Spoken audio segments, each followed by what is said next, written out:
we've got some wonderful elected officials here. Bev Perdue, the next governor of the state of North Carolina.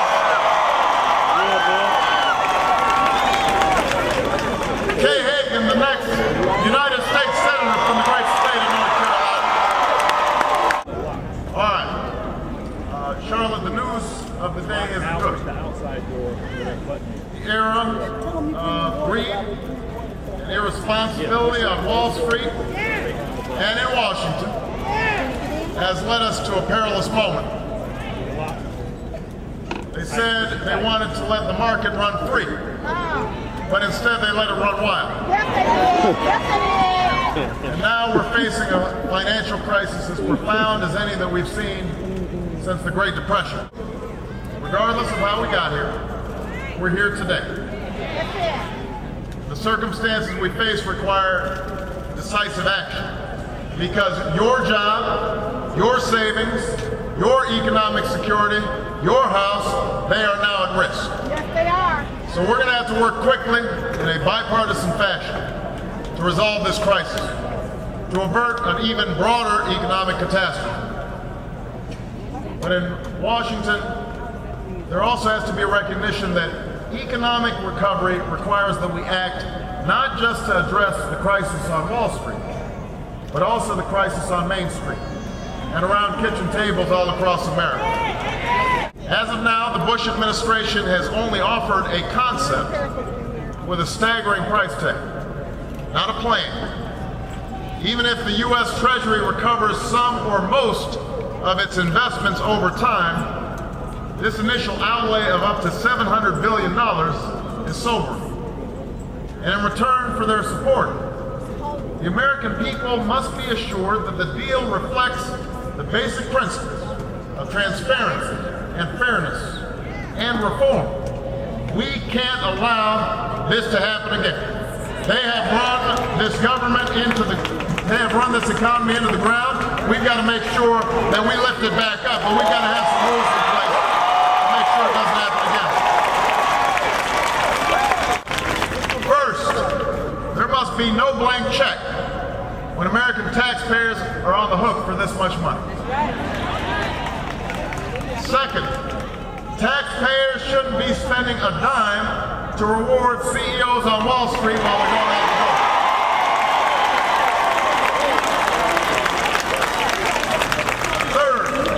Taxpayers should be protected and should be able to recoup some of this investment. Fourth, this plan has to help homeowners stay in their homes. Fifth, this is a global crisis, and the United States must insist that other nations join us in helping secure the financial markets.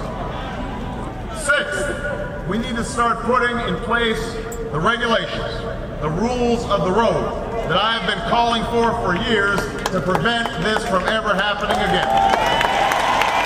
And finally, this plan can't just be a plan for Wall Street. It has to be a plan for Main Street. We have to come together as Democrats and Republicans to pass a stimulus plan that will put money in the pockets of working families, save jobs, and prevent painful budget cuts and tax hikes in our states.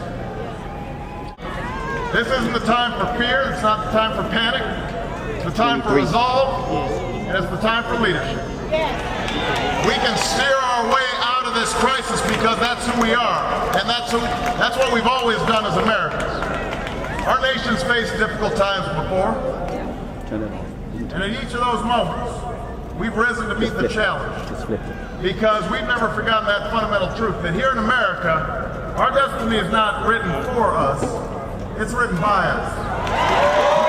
We decide our fate with the help and grace of God. While I certainly don't fault Senator McCain for all of the problems we're facing right now, I do fault the economic philosophy he's followed during his 26 years in Washington. You know, if your car's in a ditch, you don't want the driver who thinks that we should take the same path that's got us in the ditch. You want a new driver who's got a better sense of direction. And that's why I'm running for President of the United States of America.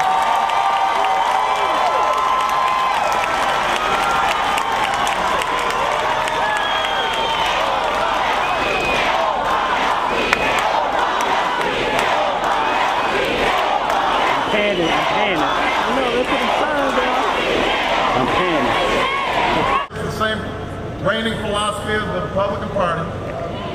It's a philosophy that says it's okay to turn a blind eye to practices that reward financial manipulation instead of sound business decisions.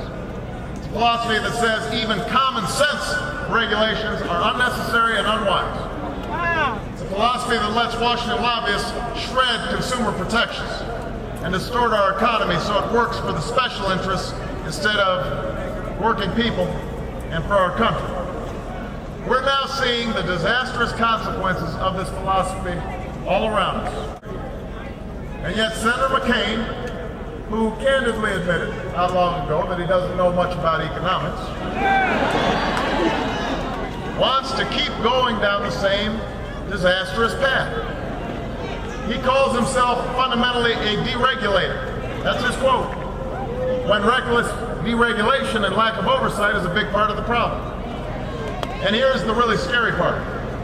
Now this deregulator wants to turn his attention to healthcare. Yeah, he wrote in the current issue of a magazine, the current issue, that we need to open up healthcare to, quote, to allow more vigorous nationwide competition, as we've done over the last decade in banking. That's right, John McCain says he wants to do to the healthcare system what Washington's done to the banking system. And the final verdict on this failed philosophy, this failed Bush-McCain philosophy. And I am running for President of the United States because the dreams of the American people must not be endangered anymore.